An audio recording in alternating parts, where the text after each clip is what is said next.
My name is Gary Woodring, Garywodring. I'm a citizen of Jackson County. I'm not a dollar bill. Okay, this is a message for FERC. Who do you represent? Could it be for the people and by the people? I'm going to make a statement. The earth is not a commodity. The earth is not a commodity. We all like stories about this statement. Then we continually discount or deny our awareness, especially when we are on a powerful commission like FERC. If you look at the events of our current political situation, division in our nation, you will find that overt actions just for your monitor and their consequences are paramount. There are countless examples of these. I won't give them, but don't add this to that position by this project. Eminent domain by private corporations to condemn and acquire right-of-way for this project finds its essence and genesis in public interest. This project, I submit, is not in the public interest of Jackson County and its prized river, the Roe River. It is, I strongly see it in conflict with the public interest of this county. Thank you. Thank you for your comment. Next speaker is Debra.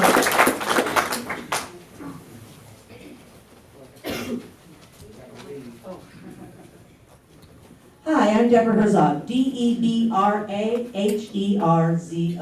I want to make a great point here. When she leans close to the microphone, look how clear her voice comes out. Well, I'm also a teacher, but that should not take off my minutes. I have lived in the Shady Cove Trail area for 44 years. I have taught in the schools there for 34 years. And I think I have some say into what goes on in our area. And this is for the people and by the people. We need to make sure we're standing up. First of all, the impacts to the rivers and the streams from this project are huge. And in our area, the fisheries are a huge piece of the economy. The fishing on the river brings in people, tourists from all areas, and brings money into our area. I know there's a lot of people concerned about jobs, and that's why they're supporting this project. Some of the people that are concerned about jobs, and they think they're going to have a bunch of jobs with this, and that is not true. As you well know, I can't say anything here that you don't already know. I know you know there's not going to be the kind of jobs that people are expecting, and they're not going to be permanent. But the disasters will be permanent. And after we've had tsunamis that have caused issues with nuclear plants, earthquakes that can also do the same thing, and we always say, oh, but this one's going to be safe. They always say that until the disaster happens, and then you can't go back. And there are so many important things in our environment here that will be destroyed if there are accidents. Going underneath rivers, first of all, that presents a huge problem. Not only does it affect the fisheries while that construction is taking place, but the issue that there can be accidents, and what would that do to those rivers and the whole environment around there. Climate change is what we need to be addressing here. Also, a new power plant that's going to emit more CO2 into our environment? No, that's not what we need in Oregon or anywhere else in this world. I just hope that you will consider very strongly what this is going to do to the people that will be losing part of their land. And I agree with the last gentleman that says that is absolutely not okay for a private company that is not going to benefit very many people when it's finished, for them to be able to to take land with eminent domain. That is not okay. So I urge you, because this is an emergency. This is not just people not wanting to have a pipeline. This is an emergency for our world. And we should be looking at something else other than more fossil fuels and then putting them in areas where we can have real disastrous endings for that. No more of this fossil fuel disaster, and no more setting us up for huge emergencies such as earthquakes and tsunamis taking out power plants. We need to stop this now. So please listen and protect our rivers and our people, the property owners, and please do not approve this project. Thank you for your comment.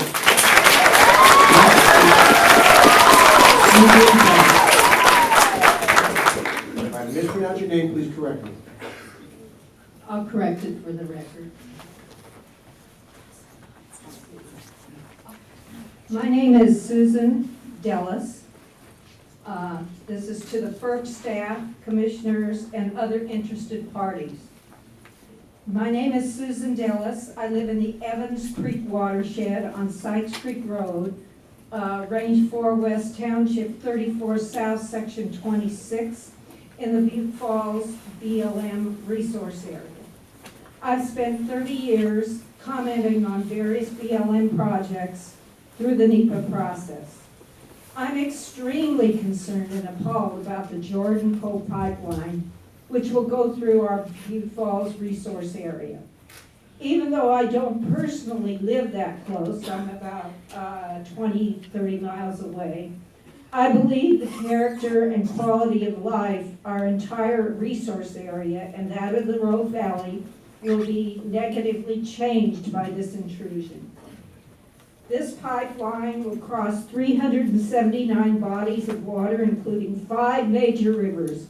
It will affect the community of Trail Creek on the Rogue River, which is a major coho spawning area. I'm personally familiar with that area where I have written comments on various BLM projects. This project will destroy that watershed and seriously threaten the coho fishery on the Rogue River. I'm totally opposed to the idea of tunneling under the Rogue River, which is a major body of water for recreation and tourism. Water quality limited streams are already a problem for our southern Oregon fisheries. The potential damage to riparian zones and sediment delivery could have major impacts on the stressed fish population, some of which are endangered, such as the coho. Now, accidents, the possibility of accidents due to leaks and possible explosions are made more probable by the lower safety standards approved for rural areas. The possibility of fires due to explosions caused by leaks are especially of concern in southern Oregon when summer drought conditions are the highest. Fires spread rapidly in this area. The companies chosen to build the pipeline, Williams and PPNL, have poor safety records.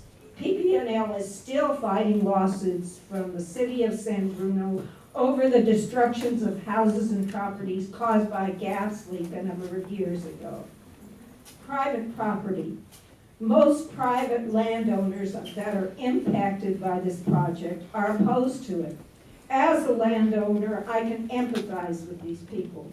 The use of eminent domain for the right-of-way by a foreign company against American landowners should be illegal. The compensation, We need you to get to a conclusion. the compensation received in most cases will not be what the land is worth. And the decrease. Thank you for your comments. And of course, you can put additional comments into the record by sending us a letter. Thank you.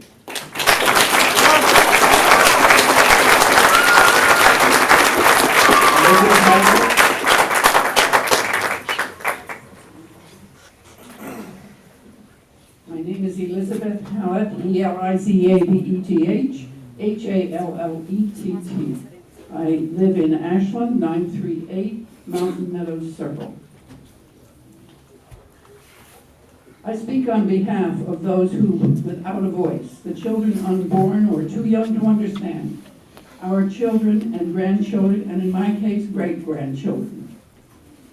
We must all place a high priority on leaving for future generations a planet that offers to them conditions resembling the hospitality it has offered to us. Unfortunately, the scientific evidence is as clear as science ever gets. The planet is warming. Human actions are largely responsible for emitting gases from fossil fuel extraction and consumption.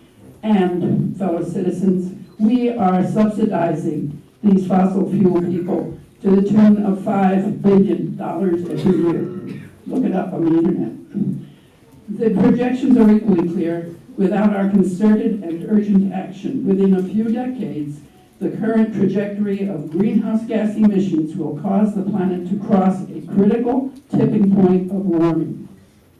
We do not know exactly when that will be, but the math tells us that we could easily emit enough pollution within the next 14 to 15 years to shoot through the internationally agreed target limit of 2 degrees centigrade. The math tells us furthermore that to keep global warming below the critical 2 degrees centigrade target, we must leave most of known fossil fuels reserved in the ground. It is incumbent upon all of us in our individual daily lives and through government policy to minimize the emissions of greenhouse gases however we can. We are here to urge the Federal Energy Regulatory Commission to exert the leadership that your responsibilities to the future demand. Please evaluate this proposed pipeline in relation to its potential impact on global warming and the global climate chaos that it would cause. We must have a low-carbon future for the sake of our descendants as well as ourselves. Thank you very much for listening. Thank you.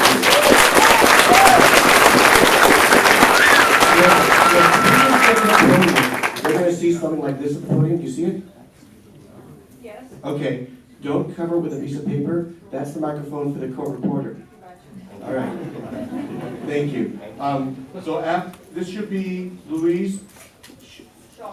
Okay, and after Louise, we have Diana, O Farrell, Marianne Chang, Doug Peterson, and Donna Swenson. If all those people would come up to the front, I greatly appreciate it. I know that didn't take any time away from you. Louise Shawkat, SHAWKAT, and I am representing SOCAN, Southern Oregon Climate Action Now. The critical climate role of FERC. FERC's responsibility in analyzing this proposal is clearly stated in the DEIS itself, evaluating the need and public benefit of the project. FERC acknowledges the need to evaluate the project in terms of the National Environmental Protection Act. The chairwoman of the President's Council on Environmental Quality has stated quite clearly that in evaluating the environmental impact under NEPA, agencies know they should consider greenhouse gas emissions. FERC acknowledges also that the evaluation should include cumulative environmental impacts of the project and alternatives. Additionally, FERC acknowledges that evaluating the cumulative environmental impact should include consideration of the impact of this project along with other past, present, and reasonably foreseeable future actions regardless of what agency, federal or non-federal, or persons undertake such actions. We are here to encourage FERC to conduct exactly the kind of analysis that it is authorized to undertake, including the cumulative environmental impact of this and other projects. Thank you. Thank you for your comments. Next is Diana O Farrell. Thank you. My name is Diana O Farrell, Diana_O_Farrell. I'm a citizen of Jackson County, Ashland, Oregon, and also a citizen of our planet. I also am here to represent SOCAN. Despite the Federal Energy Regulatory Commission's clear authorization to examine cumulative environmental impacts of the Jordan Cove Export Terminal Pacific Connector Pipeline, its draft environmental impact statement, the DEIS, has made some confusing statements that must be addressed more clearly. We ask that FERC specifically re-examine its assumption that the project does not demand increased fossil fuel extraction, and further that FERC take this into consideration when examining the cumulative environmental impacts of the project and evaluation of the project's public benefit. In its draft statement, FERC claims its analysis precludes consideration of out-of-scope issues such as the need to export liquid natural gas, horizontal hydraulic drilling through shale formations during exploration for natural gas, which is referred to as fracking, induced production of natural gas, life cycle, cumulative environmental impacts associated with the entire liquid natural gas export process, etc. FERC also claims the life cycle cumulative environmental impacts from exploration, production, and gathering of natural gas, transportation to Pacific Connector Pipeline, and shipment of natural gas overseas from the Jordan Cove Terminal are far beyond the jurisdictional authority of FERC. Despite these claims, its draft statement argues that induced or additional natural gas production is not a reasonably foreseeable indirect effect of the project, and it is not addressed. This is confusing since the Department of Energy states, according to Jordan Cove, this project will support increased production of natural gas from shale formations. Furthermore, the FERC's analysis states that existing transmission pipelines in the western states are underutilized. So in this case, there is surely no need for the project unless it is expected that further natural gas will be extracted to meet the expectations of Jordan Cove, which of course the Department of Energy notes is the case. The Federal Energy Regulatory Commission must be made to provide what was clearly given authorization to do, to examine cumulative environmental impacts of the Jordan Cove Export Terminal Pacific Connector Pipeline and give a thorough impact statement. Clear is the operative word.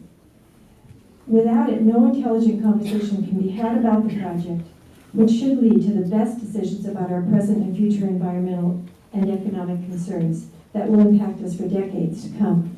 Thank you. Thank you for your comments. Next we have Marianne Chang, Doug Peterson, Donna Swenson, Tom Collette, and Harry Foster. And again, I ask everyone to come to the front so that they're ready to speak. My name is Marianne Chang, S-H-A-N-K. I represent SOCAN. Closer to the mic. Close to the mic. I'm not close enough. Can't hear. I can stand up straight forward. How's that? Yes, Better. you know it's great.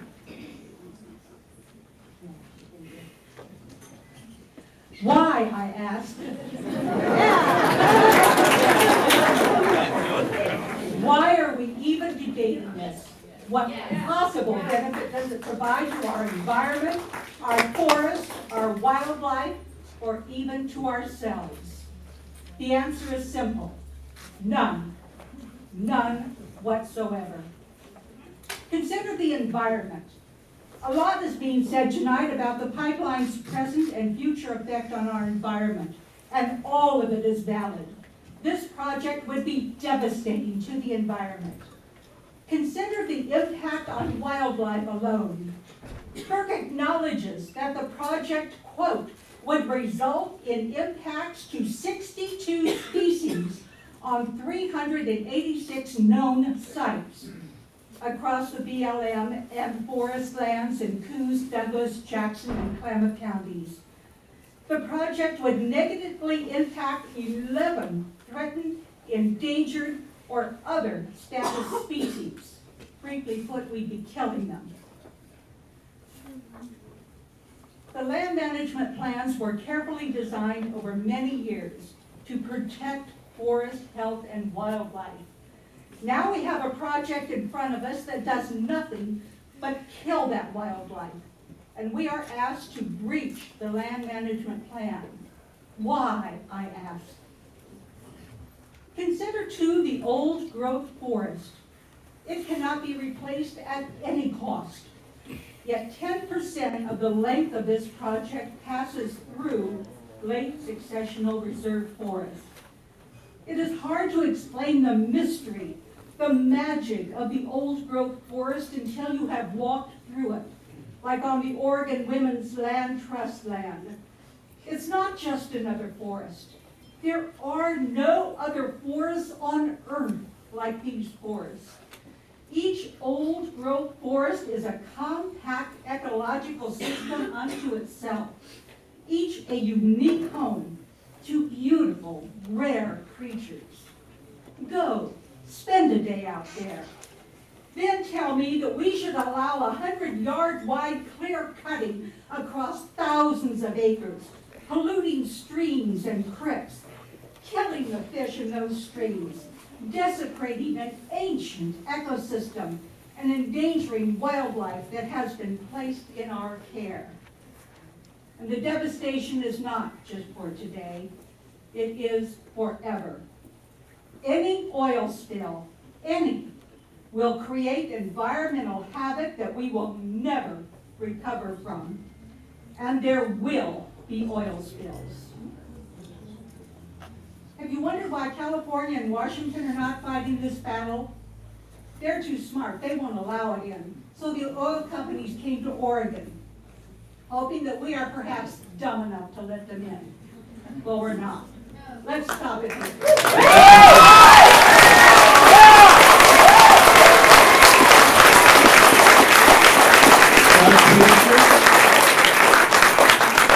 And after Doug is Donna, Tom, and Hannah. By a circuitous route.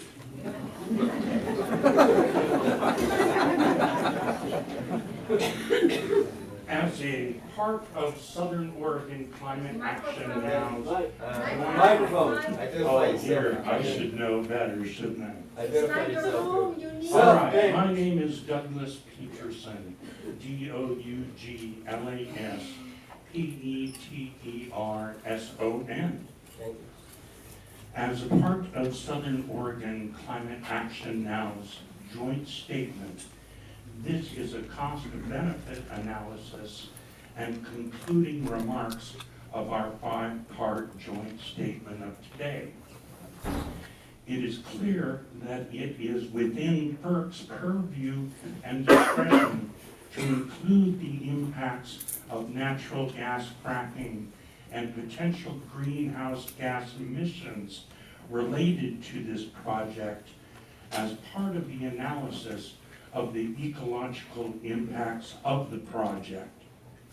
The Federal Energy Regulatory Commission has made a serious error in not including these impacts with this draft statement. There can be little doubt that the combined Pacific Connector Pipeline and Jordan Cove Export Terminal projects will directly and indirectly contribute substantially to global greenhouse gas emissions. The main benefactors of this ill-conceived project are not the people of Oregon or indeed the American people at all. Corporate profits and executive salaries of the Canadian corporation Peterson are at stake, not the needs of the people. On the bright side, the terminal project promises some short-term construction jobs, though FERC states in its own writings of 250 jobs, 130 would likely be local. The rest expected to come from out of state. Pipeline construction of about 8 months will employ 280 people, perhaps half of those jobs sourced locally.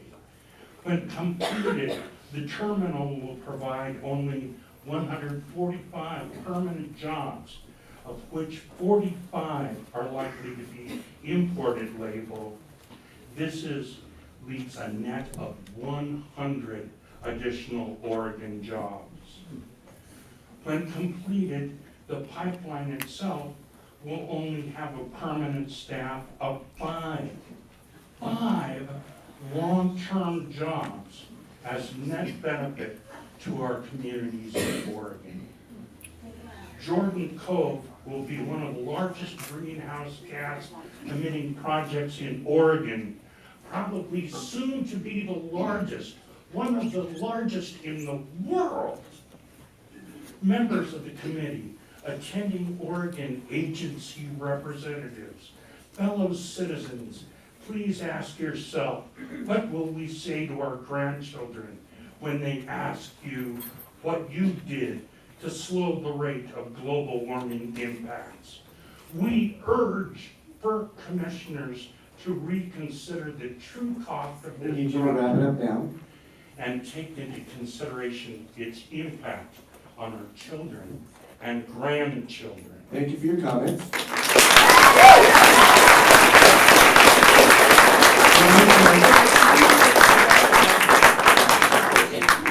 Donna Swanson, DONNA, S is in Sam,